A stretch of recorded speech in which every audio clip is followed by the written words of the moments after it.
नमस्कार नमस्कार। एक बार फिर आपके अपने YouTube चैनल पर भीम एजुकेशन पर हार्दिक स्वागत करता हूं। और साथियों, आपका प्यार हमें मिल रहा है और इसके लिए मैं आपका बहुत बहुत मैं और मेरी टीम पूरी टीम आपका धन्यवाद करते हैं। तो अपने कल बात कर रहे थे मृदा की। तो मृदा की बात की हमने, ये भी कर लिया कि मृदा कैसे बनती है और इसका निर्माण कैसे होता है और ये प्रभाव कैसे डालती है अपनी प्रकृति पर, अपने जलवायु पर। तो हम ये बात कर ली। कल हमने बात कर ली जलोढ़ मृदा की, जिसमें अपने खादर और बांगर दोनों कर लिए। तो अपने जो आज मिट्टी करने जा रहे हैं उसका नाम है लाल मृदा। कौन सी मृदा? लाल मृदा की बात करने जा रहे हैं दोस्तों। ये देखो लाल मृदा। किसकी बात करने जा रहे हैं दोस्तों? लाल मृदा की बात करने जा रहे हैं। लाल मृदा देखो दोस्तों, लाल मृदा। लाल मृदा की बात करूं दोस्तों मैं, तो लाल मृदा क्या है? तो लाल मृदा आपने देखा होगा, मैंने एक चित्र बनाया था इस तरह से आपको। ये देखो अपना चित्र है। इसमें आपने देखा होगा दोस्तों कि जैसे यहाँ पे ये अपना मैदानी भाग आ गया, इधर मरुस्थल आ गया, और जो ये भाग है पूरा, ये किससे है? लाल मिट्टी से है। किसमें है? लाल मिट्टी में है। किसमें है? लाल मिट्टी। कौन सी मिट्टी है दोस्तों? ये लाल मिट्टी। यहाँ पे कौन सी है? लाल मिट्टी। लाल मिट्टी से आपसे पूछा जाए दोस्तों, तो लाल मिट्टी के बारे में थोड़ा सा आपको बता देता हूँ कि लाल मिट्टी क्या है। तो दोस्तों लाल मिट्टी अगर देखें अपने, तो लाल मिट्टी अलग अलग क्षेत्रों में पाई जाती है और भारत के स्थल पर या भारत के जो भूमि है उस पर पाई जाने वाली सर्वाधिक मृदा कौन सी है? 2 नंबर पे अपनी लाल मिट्टी या लाल मृदा है। यानी जो पहले स्थान पे थी ज्यादा भूभाग में, वो थी अपने जलोढ़ मृदा, और 2 नंबर पे आती है दोस्तों अपने काली मिट्टी। अब काली मृदा की लाल मिट्टी, लाल मृदा की बात कर रहे हैं दोस्तों अपने। तो लाल मृदा में दोस्तों याद रखना, लाल मृदा है जो आपने देखा होगा, यहाँ से देखो कुछ तमिलनाडु में भी इसका हिस्सा है। इधर से देखें महाराष्ट्र का भी, इसमें केरल का थोड़ा बहुत हिस्सा, और ऐसे करते करते राजस्थान का अपना पूर्व का हिस्सा, और फिर चले थोड़ा गंगा का हिस्सा इसके अंदर रह जाता है, पश्चिम बंगाल का हिस्सा। फिर इधर देखें अपने कौन सा आ जाता है? अरुणाचल प्रदेश, आंध्र प्रदेश वगैरह इसमें आ जाते हैं दोस्तों। फिर क्या होता है, यहाँ पे लाल मिट्टी की बात करूं, जो ये लाल मिट्टी है इसमें हमने कुछ भूमियों की बात की, उसमें ह्यूमन नहीं पाया जाता है, फॉस्फोरस नहीं पाया जाता है, पोटास नहीं पाया जाता है, नाइट्रोजन नहीं पाया जाता है, और वो एक ही प्रकार की, लगभग एक ही प्रकार की मिट्टी है। उनमें जो परिवर्तन आता है वो बहुत ही कम आता है। लेकिन जो ये मिट्टी है इसका मुख्य रूप से ध्यान रखना, ये आग्नेय चट्टान और अपने कायांतरित चट्टान होती है, उनसे बनी होती है। आपको बता दूं दोस्तों, इसमें याद रखना जो आपकी ये मिट्टी है दोस्तों, ये आपके आग्नेय चट्टान, आग्नेय चट्टान दोस्तों। आग्नेय चट्टान को एक और नाम दिया जाता है रेवेदार चट्टान। और 2 नंबर पे अपने जो आएगी दोस्तों, वो कौन सी है दोस्तों? वो अपने हैं 2 नंबर पर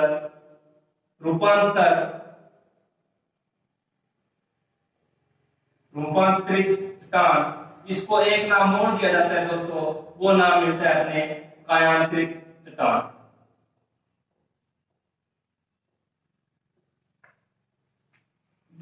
दोस्तों इस पर देखो, जो ये चट्टान है ये बहुत ही महत्वपूर्ण चट्टान है। तो दोस्तों इसकी मैं बात करने जा रहा हूं कि आग्नेय चट्टान और रूपांतरित चट्टान है। आग्नेय चट्टान से बोलूं तो इसका जो निर्माण होता है वो एक ज्वालामुखी से होता है, लावा पिघलकर बाहर आता है। अपने दक्कन का पठार देखे, उसके दक्कन के पठार के देखे अपने इधर, तो इसके क्या है? पश्चिम में ये पूर्व में क्या है? अपने लाल मिट्टी है। तो लाल मिट्टी की बात करूं दोस्तों, लाल मिट्टी जो है एक कायांतरित चट्टान है। इसके अंदर क्या है? इसमें लोहा जिसको अयस्क बोला जाता है दोस्तों, ये जो लोहा पाए जाने के कारण इसमें रूपांतरित होता है, कायांतरित होता है, और ये क्या हो जाती है? मिट्टी, लाल मिट्टी, या फिर बोलो थोड़ी भूरी भूरी मिट्टी हो जाती है। तो दोस्तों ये लोहा ये सब मिलने का ये लाल मिट्टी हो जाती है, इसमें रंग रूप में परिवर्तन आ जाता है। लेकिन ये एक प्रकार से आग्नेय चट्टान होती है, रेवेदार चट्टान होती है, क्योंकि इसका बोला जाता है कि ज्यादातर इसका ज्वालामुखी जो अपने निर्माण होता है, जैसे आपने देखा होगा अपना जो प्रायद्वीपीय पठार है या वनोदर्शन का जो भाग है वो अपने गोंडवाना लैंड से बना हुआ है। इसमें टकराव हुआ तो क्या हुआ, इसके अंदर एक नीचे से देखे अपने तो इसमें ज्वालामुखी आती है। ज्वालामुखी फटने के कारण क्या, उसमें जो अपना मैग्मा है वो लावा के रूप में बाहर आता है और दूर तक अपने मिट्टी बिछा देता है, जिसके कारण क्या होता है, यहाँ पे मिट्टी का प्रयोग या मिट्टी का निर्माण होता है और उस मिट्टी में क्या है, लोहा यह सब पाया जाता है, जिसके कारण इसका रंग लाल हो जाता है। कहीं गहरा लाल मिलता है तो कहीं थोड़ा कम लाल मिलता है या भूरा मिलता है।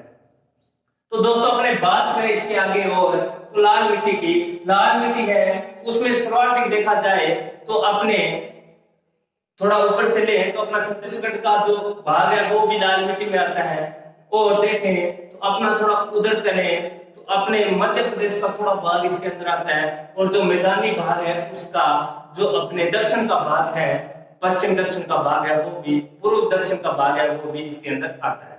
इस प्रकार हमारी लाल मिट्टी पूरी होती है। दोस्तों ये लाल मिट्टी जो है आपको करवाने जा रहे थे हम, तो ये इस प्रकार लाल मिट्टी याद होगी। लाल मिट्टी में एक महत्वपूर्ण फैक्ट के साथ याद रखना, ये जो लाल मिट्टी है ये आग्नेय और रूपांतरित बोले तो कायांतरित चट्टानों से ये निर्माण होता है। इसमें क्या होता है, ये चट्टानों द्वारा बनाई जाती है। चट्टानों में जब अपरदन होता है, चट्टानों में जब फटते हैं चट्टान, इनमें मैग्मा के कारण जब ज्वालामुखी आती है, लावा के रूप में बाहर आता है, वो होगी अपने आग्नेय चट्टान, रेवेदार चट्टान, जिसके कारण क्या होती है, मिट्टी बाहर तक फैल जाती है। फिर क्या होता है, इसमें रूपांतरित होता है। इनके बीच में एक और अपना जब अपने चट्टानों की बात करेंगे उसके अंदर अवसादी चट्टान भी आती है, और उसके बाद क्या होता है अपने बात में रूपांतरित चट्टान, इसमें क्या होता है लोहा या सब वगैरह पाया जाता है, जिसके कारण ये मृदा होती है वो रूपांतरित हो जाती है और वो लाल कलर में या लाल रंग में बदल जाती है। अब अपने आगे बात करते हैं दोस्तों काली मिट्टी की। और दूसरी बात याद रखना दोस्तों, ये जो लाल मिट्टी है अपने, ये भारत के क्षेत्र में पाई जाने वाली सर्वाधिक नंबर 2 पर, द्वारा सुनो, भारत की भूभाग पर पाई जाने वाली दूसरे नंबर पर कौन सी मृदा है, लाल मृदा है। जो अपने पहले थी वो जलोढ़ मृदा थी। जलोढ़ मृदा की थोड़ी बात करूं, जलोढ़ मृदा है उसको अनाज का कटोरा कहा जाता है। अनाज का कटोरा किस मृदा को कहा जाता है, तो आपको याद रखना है जलोढ़ मृदा को कहा जाता है, क्योंकि उसमें बंग है और अपने खातर जैसी भूमि पाई जाती है, जिसमें बहुत ज्यादा गेहूं वगैरह उत्पादन, चावल उत्पादन किया जा सकता है। जो ये है लाल मिट्टी, इसमें देखा जाए तो इसमें भी बहुत ज्यादा कपास का भी उत्पादन होता है, लेकिन इससे ज्यादा देखें तो अपने काली मिट्टी के अंदर उत्पादन होता है। तो हम चलते हैं अपने काली मिट्टी की तरफ। तो काली मिट्टी की बात करने जा रहे हैं दोस्तों, तो काली मिट्टी देखें कहां पे है। तो ये चित्र इसी तरह अपना भारत का रहेगा, और इसमें बात करते हैं अपने काली मिट्टी की। तो दोस्तों काली मिट्टी की बात करूं तो ये देखो दोस्तों, यहाँ पे जो अपना गुजरात है, इसके कुछ हिस्से में इधर देखें तो अपने क्या है, ये काली मिट्टी है। यहाँ पे काली मिट्टी है। कौन सी मिट्टी है दोस्तों, यहाँ पे काली मिट्टी है। तो काली मिट्टी की बात करने जा रहा हूं दोस्तों, लाल मिट्टी की बात कर ले।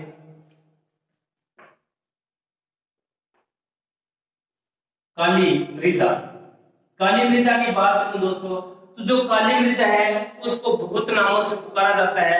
कपास की खेती के लिए, यानी कपास मृदा बोला जाता है इसको रेगर मृदा भी बोला जाता है। और अंतरराष्ट्रीय स्तर की बात करूं तो इसको क्या बोला जाता है, अंतरराष्ट्रीय स्तर पे इसको बोला जाता है उष्णकटिबंधीय चेरनोजेम, यानी उष्णकटिबंधीय चेरनोजोम बोला जाता है। इसको याद रखना, अंतरराष्ट्रीय स्तर पर काली मिट्टी को क्या बोला जाता है, तो आपको याद रखना क्या बोला, उष्णकटिबंधीय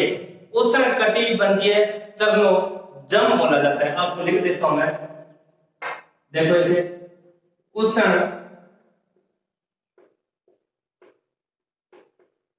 कटिबंधीय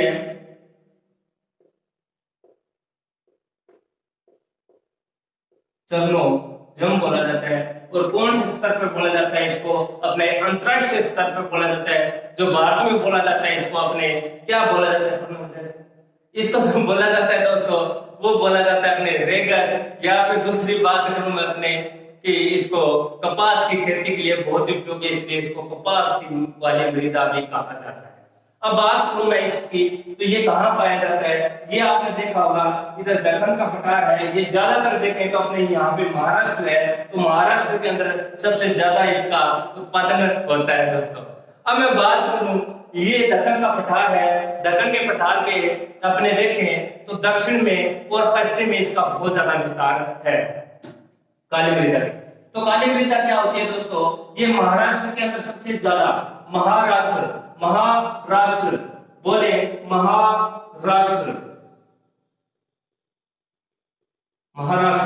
महाराष्ट्र जो आपका है उसमें सबसे ज्यादा ये जो मृदा है पाई जाती है, बोले मुंबई शहर में बहुत ज्यादा पाई जाती है। अब दोस्तों इसमें क्या है कि राजस्थान का कुछ हिस्सा इसके अंदर आ जाता है, गुजरात का, ये देखो ऐसे फैली हुई है, ऐसे पहले गुजरात का कुछ हिस्सा आ जाता है, राजस्थान का इसमें दक्षिण का हिस्सा भी आ जाता है, और गुजरात का देखें तो थोड़ा दक्षिण और पश्चिम का हिस्सा इसके अंदर आ जाता है। तो अब बात करें इधर इसका अपने केरल, और देखें थोड़ा केरल का भी हिस्सा इसके अंदर आ जाता है, और जो अपना उत्तर का विशाल मैदान है इसका भी भाग आ जाता है। जो काली मृदा है ये जो क्या होती है दोस्तों, ये दक्कन के पठार के दक्षिण और पश्चिम में मिलती है, और इसमें क्या होता है कि एक इसमें देखा जाए ये कुछ देशांतर और अक्षांश जो हमारी सीमा है उन पर बहुत ज्यादा निर्धारित है, क्योंकि ये पूछा जाता है कि आपने मान लेते हैं 12 डिग्री सेंटीग्रेड से लेकर 15 डिग्री सेंटीग्रेड उत्तरी अक्षांश के बीच में कौन सी मृदा पाई जाती है। दोस्तों आप देखोगे तो ये तो नहीं होगी, ना तो पूरी जो अपने क्या जरूरत वो नहीं होगी, तो आपको याद रखना है, ये बता रहा हूं आपको। अब करने को तो इसको अक्षांश और देशांतर में कर सकते हैं, लेकिन ये देशांतर आपने देखे तो बहुत महत्वपूर्ण है। ये जो पाया जाता है वो दोस्तों याद रखें उत्तरी अक्षांश की बात कर रहा हूं। उत्तरी अक्षांश से देखें अपने तो 12 डिग्री से लेकर 12 डिग्री, तो आपने देखा नीचे से स्टार्ट होता है ऊपर तक अपने जाते हैं, जैसे अपने भारत का करते हैं तो कहां से लेकर कहां तक अपना उसका है 4 डिग्री 8 मिनट से लेकर 37 डिग्री 6 मिनट तक अपना भारत का उत्तरी अक्षांश है। तो इसी में अपने अगर देखें तो देखो यहां से लेकर यहां पे आओगे, यहां से यहां तक आओगे, यहां तक तो आपको मिलेगा 12 डिग्री उत्तरी अक्षांश से लेकर आपको मिलेगा 15 डिग्री उत्तरी अक्षांश तक क्या मिलती है अपने मृदा। अब दोस्तों आप कहोगे गुरुजी आपने बात कर दी उत्तरी अक्षांश की, अब दक्षिण या देशांतर में ये कितना फैला हुआ है, तो ये बात करते हैं दोस्तों अपने कि यहां से चलते हैं इधर से 37 डिग्री, क्योंकि 37 डिग्री चलते हैं तो 37 डिग्री से लेकर दोस्तों यहां तक आते हैं अपने देशांतर तक, 37 डिग्री से लेकर अपने 80 डिग्री पूर्वी देशांतर तक क्या है अपने काली मिट्टी पाई जाती है। ये दोस्तों याद रखना है, काली मृदा इतना ही है, काली मृदा में जो आपका इंपोर्टेंट है वो इतना ही है। काली मृदा बहुत ही, इसमें एक याद रखना सर्वाधिक जो खेती होती है अपने कौन सी होती है, कपास की होती है, कपास की खेती होती है।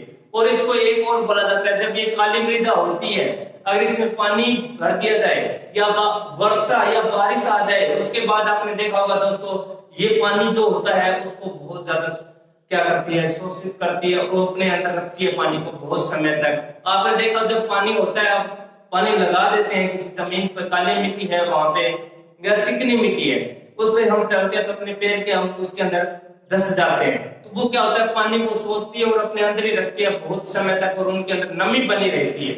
और फिर सूख जाने के बाद आपने देखा होगा, सूख जाने के बाद दोस्तों आपने देखा होगा उनके बीच में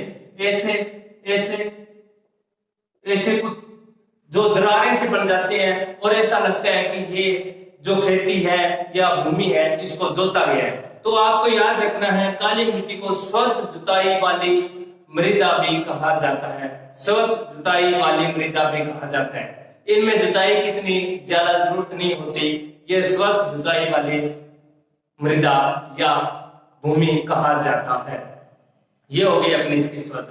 तो फिर क्या होता है, ये भूमि क्या है कि नमी बहुत ज्यादा रखती है, इसमें फास्फोरस और पोटेशियम और अपने बात करूं तो नाइट्रोजन की भी मात्रा होती है, लेकिन ह्यूम्स जो होता है ह्यूम्स की बहुत कम मात्रा इसके अंदर प्राप्त होती है, अपर्याप्त होती है। अब अपने बात करते आगे चलते हैं दोस्तों, कौन सी मृदा पर, वो बात अपने करते हैं शुष्क मृदा।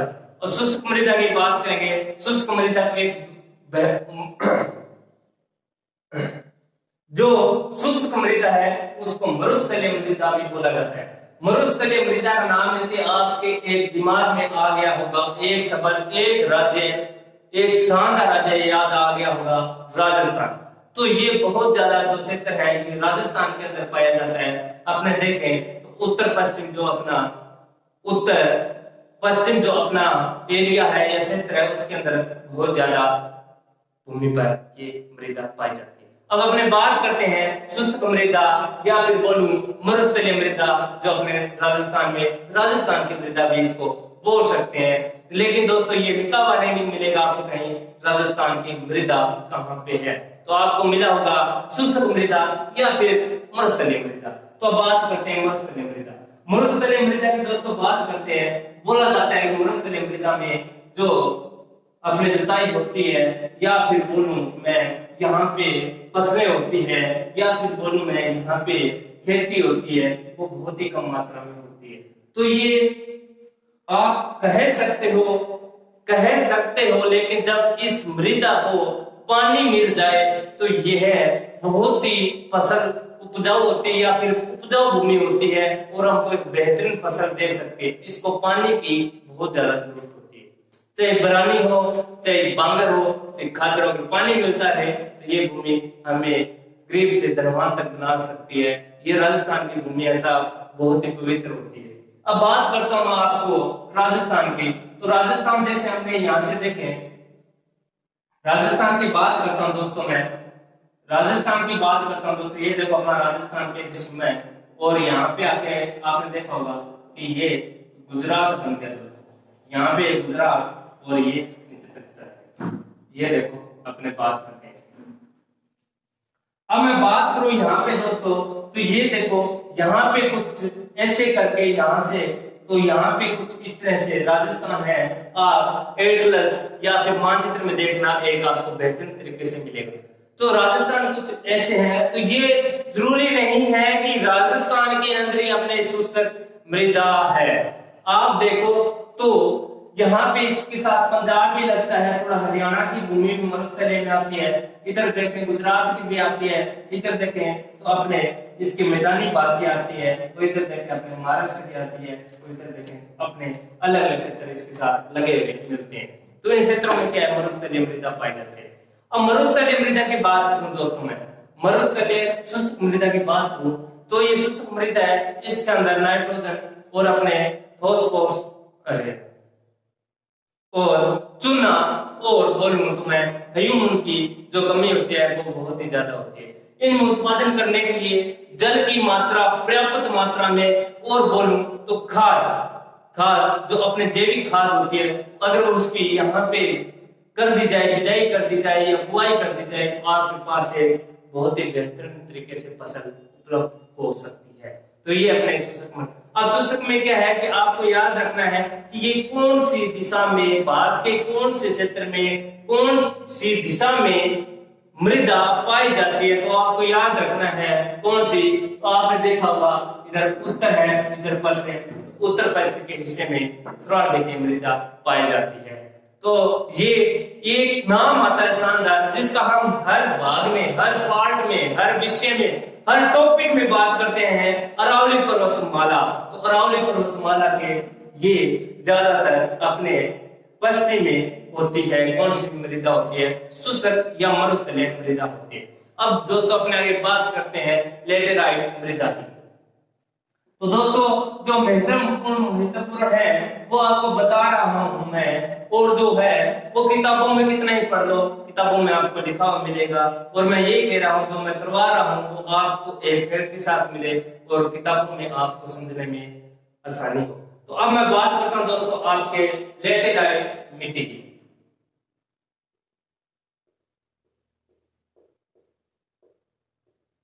लेटेराइट मृदा, लेटेराइट मृदा क्या है दोस्तों, लेटेराइट मृदा क्या है?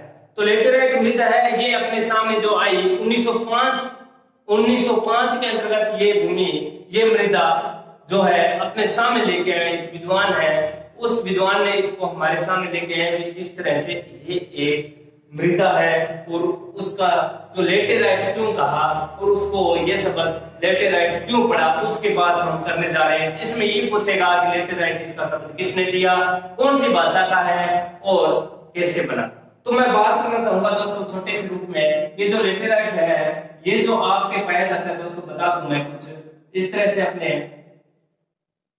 ये जो आपका क्षेत्र रह जाता है तटीय मैदान इधर से जो केरल वगैरह, इनमें यहाँ पे लेटेराइट मृदा आपको पाई जाती है, लेटेराइट मृदा पाई जाती है, लेटेराइट मृदा पाई जाती है। अब लेटेराइट की बात करूं तो सबसे पहले एक विद्वान आता है, अपने विद्वान आता है, तो आपको पता है विद्वान आता है, उसका नाम है एफ बुकालिन, एफ बुकालिन विद्वान आता है अपने पास, विद्वान कौन आता है, एफ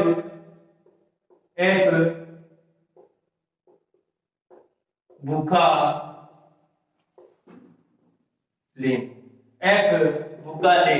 एफ बुकालिन एक विद्वान आता है। उसने क्या है कि इस भूमि का थोड़ा निरीक्षण किया और उसने देखा कि यहाँ पे कुछ मिल रहा है, तो उसने क्या किया, बुकालिन ने 1905 में, सन 1905 ईस्वी में, सन 1905 ईस्वी में उसने क्या किया, इसका नाम लेटेराइट रख दिया और उसने इसका लेटेराइट शब्द जो रखा, यहाँ पे बहुत ही कठोर मात्रा में मृदा पाई जाती है, बोलूं तो ईंट, तो ईंट को जो अपने अंग्रेजी भाषा में कहते हैं वो लेटर कहते हैं। तो अब ब्रिक्स मत बोल देना, अब इसको ब्रिक्स बोलते हैं, लेटर ईंट, तो इसने क्या किया, इसको लेटर बोल दिया, लेटर जो अपने इंग्लिश है उसके शब्द में इसको ब्रिक्स बोलते हैं, लेकिन जो लेटर है ये अपने ग्रीक भाषा का, आप बोलो उसे लेटर कैसे बोल दिया, लेटर जो है वो ग्रीक भाषा का शब्द है, ग्रीक भाषा का शब्द है, ग्रीक भाषा का शब्द लेटर है और इस लेटर का जो नाम पड़ता है वो ईंट पड़ता है, यानी जो ये लेटेराइट मृदा है ये ईंट की तरह दिखती है और ये बहुत ही कठोर जो है ये अपने मृदा है। अब इसके अंदर क्या, बहुत कठोर होने के कारण क्या होता है, इसके अंदर जो पौधे हैं या फिर खेती की जाती है उनको बोया जाता है, तो अपने जैसे गेहूं हो गया, कपास हो गया, उनको जैसे बीज उनके बोएंगे तो उनकी क्या होंगे, वो जड़ें नहीं बनेगी, तो इनमें क्या जड़ वाले ही पौधे बोए जाते हैं। जैसे अपने बात करते हैं इसके अंदर अपने खेती कौन सी होती है, काजू की खेती होती है, काजू की खेती होती है, और यहाँ पे आपको देखूं कॉफी की खेती होती है, और फिर बताऊं आपको चाय की खेती यहाँ पे होती है। और चाय की खेती पूछा जाए सबसे ज्यादा कहाँ होती है, ट्यांशीन में होती है, अपने जहाँ पे बौद्धिक जो अपने हैं वो सबसे ज्यादा वहां पे है। तो अब मृदा, दो मृदा महत्वपूर्ण अपने रह गई है दोस्तों, उसकी बात करते हैं। जो अब आगे मृदा करने जा रहे हैं दोस्तों, उसका नाम है लवणीय मृदा। कौन सी मृदा, लवणीय मृदा। आपको 8 भाग बता दिए थे दोस्तों मैंने, अब बात करते हैं अपने लवणीय मृदा की। लवणीय मृदा क्या है, कहाँ पे पाई जाती है, तो गुजरात, ये जो आप हमने ऊपर का भाग कर दिया था, उत्तर का विशाल मैदान है, इस तरह अपने देखो ये गुजरात, ये अपना यहाँ पे गुजरात है दोस्तों, ये देखो गुजरात, जो ये गुजरात है दोस्तों, याद रखो ये गुजरात कुछ है वो स्प्रिंग की तरह एक है, अगर इसको इकट्ठा कर दिया जाए तो बहुत बड़ी भूभाग में ये फैल जाएगा। अब यहाँ पे क्या है दोस्तों, आपकी मृदा पाई जाती है, ये समुद्र नजदीक है इसके, और इधर आपके जो है अरब सागर होने के कारण इसमें क्या है, एक प्रकार की लवणीय मृदा पाई जाती है। कौन सी मृदा पाई जाती है, लवणीय मृदा पाई जाती है। बंद कर दो, लवणीय मृदा पाई जाती है। कौन सी मृदा पाई जाती है, लवणीय मृदा पाई जाती है, लवणीय मृदा पाई जाती है दोस्तों। कौन सी मृदा पाई जाती है, लवणीय मृदा इसके अंदर पाई जाती है। कौन सी मृदा पाई जाती है दोस्तों, लवणीय मृदा इसके अंदर पाई जाती है। लवणीय मृदा कहाँ पे है दोस्तों, तो लवणीय मृदा हम बात करें तो हमारे गुजरात में है। कहाँ पे, गुजरात में, बोलूं तो कच्छ के इधर रण में। तो यहाँ पे कई लवणीय मृदा पाई जाती है दोस्तों, लवणीय मृदा पाई जाती है। तो लवणीय मृदा में आपको बता दूं, जो ये है इसको बोला जाता है उस्सर मृदा। उस्सर मृदा, ऊसर मृदा क्यों कहते हैं दोस्तों, इसको ऊसर मृदा क्यों कहते हैं? तो यहाँ पे जो भूमि है लवणीय मृदा जो होगी अपने बात करें ऊसर मृदा की दोस्तों, ऊसर मृदा की बात की दोस्तों। ये देखो अपना गुजरात है, ये देखो ये गुजरात है, इधर कच्छ का रण है अपने, इस कच्छ के रण में क्या है, एक मृदा है लवणीय मृदा। लवणीय मृदा क्यों कहते हैं? इसका सागर का पानी यहाँ भरे रहने के कारण यहाँ की भूमि दलदली हो जाती है और पानी बहुत ज्यादा रहता है। तो यहाँ पे जो दलहन वगैरह है उनकी खेती कहते हैं भी अच्छी होती है, और इसको कहते हैं ऊसर मृदा, क्योंकि दलदली होने के कारण इसको ऊसर मृदा कहा जाता है। और ये अनुवर जो है मृदा है, अनुवर मृदा क्यों कहते हैं? क्योंकि इसमें आसानी से किसी भी प्रकार की कृषि नहीं की जा सकती, किसी भी प्रकार की आसानी से कृषि नहीं की जा सकती इसमें। तो अब इसमें क्या है कि पोटाशियम की कमी बहुत ज्यादा होती है। पोटाशियम लवणीय है, पोटाशियम लोहे, जैसे कि इसमें क्या होगी कि मात्रा होगी, तभी तो अपने नमक वगैरह बनाते हैं। अब अपने एक मृदा रह गई है लास्ट में, वो रह गया वन मृदा। इसके बाद पीटियम मृदा अपने और रह जाती है। अब अपने बात करते हैं पीटियम मृदा, जिसको पेटियम मृदा भी कहते हैं। अब बात करते हैं अपने दोस्तों कौन सी मृदा की? पीटियम मृदा की। पीटियम मृदा,